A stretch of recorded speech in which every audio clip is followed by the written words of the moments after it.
დონალდ ტრამპმა და ვლადიმერ პუტინმა ტელეფონით ისაუბრეს. როგორც ამერიკის შეერთებული შტატების პრეზიდენტი აცხადებს უმეტესად უკრაინაზე, თუმცა ასევე ირანზეც რუსეთის პრეზიდენტთან ხანგრძლივი და ძალიან კარგი საუბარი ჰქონდა. ტრამპი ამბობს, რომ პუტინმა მას ირანის გამდიდრებული ურანის საკითხის მოგვარებაში დახმარება შესთავაზა.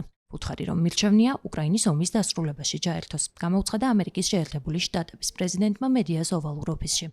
ხოლო კითხვას იმის შესახებ, ირანში უფრო მალე დასრულდება ომი თუ უკრაინაში, დონალდ ტრამპმა უპასუხა, რომ არ იცის და რომ ეს შესაძლოა ერთდროულადაც მოხდეს.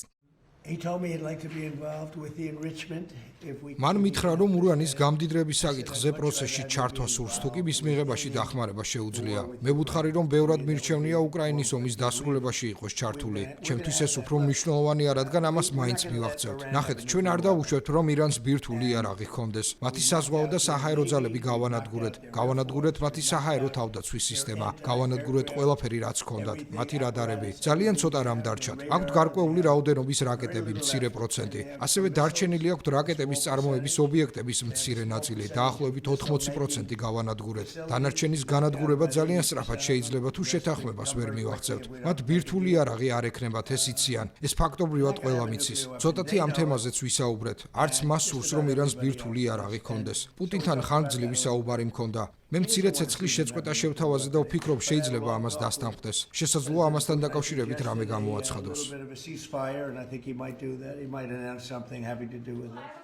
პრეზიდენტ პუტინთან თქვენი დღევანდელი საუბრის შემდეგ, თქვენი აზრით, ჯერ ირანში დასრულდება ომი თუ უკრაინაში? უფრო მეტად უკრაინის ომზე ვისაუბრეთ, თუმცა მას დახმარება სურს. მე ვუთხარი, სანამ დამეხმარები მინდა შენი ომი დავასრულოთ. კარგი საუბარი გქონდა, დიდი ხანია ვიცნობ მას. ფიქრობ, ადრეც მზად იყო შეთანხმებისთვის. მგონია, რომ ზოგიერთმა გაურთულა შეთანხმების მიღწევა. ამერიკის შეერთებული შტატებისა და რუსეთის ლიდერებს შორის სატელეფონო საუბარს დადებითად აფასებენ მოსკოვშიც. რუსეთის პრეზიდენტის თანაშემწის თანახმად კომუნიკაცია საათნახევარს გაგრძელდა და მეგობრული, გულწრფელი და საქმიანი იყო.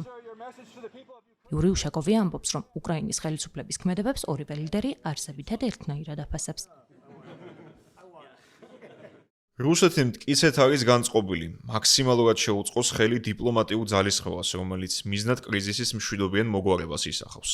ირანის ბირთვული პროგრამის იღვლება არსებული უთანხმოებების გადაჭრისთვის მან უკვე არაერთი წინადადება წარადგინა. ამ მიზნით ირანის წარმომადგენლებთან, სპარსეთის ყურის ქვეყნების ლიდერებთან, ასევე ისრაელთან და რა თქმა უნდა ამერიკულ მოლაპარაკებების გუნდთან აქტიური კომუნიკაცია გაგრძელდება. ვლადიმერ პუტინმაც და დონალდ ტრამპმაც არსებითად მსგავსი შეფასებები გამოთქვეს კიევის ხელისუფლების ქმედებებთან დაკავშირებით, რომელიც ევროპელი პარტნიორების წაქეზებითა და მხარდაჭერით კონფლიქტის გაჭიანურების სტრატეგიას მიჰყვება. რუსეთის ლიდერმა პირდაპირ განაცხადა, რომ კიევი აშკარად ტერორისტულ მეთოდებს მიმართავს, მათ შორის რუსეთის ტერიტორიაზე სამოქალაქო ობიექტებზე იერიშით. ამასთან იური უშაკოვის თქმით, ვლადიმერ პუტინმა მზადყოფნა გამოთქვა ფაშიზმზე გამარჯვების დღესთან დაკავშირებით ცეცხლის შეწყვეტა გამოაცხადოს. მისი განმარტებით პუტინმა ტრამპს ისიც განუცხადა, რომ ირანის ტერიტორიაზე სახმელეთო ოპერაცია სრულიად მიუღებელი და სახიფათოა.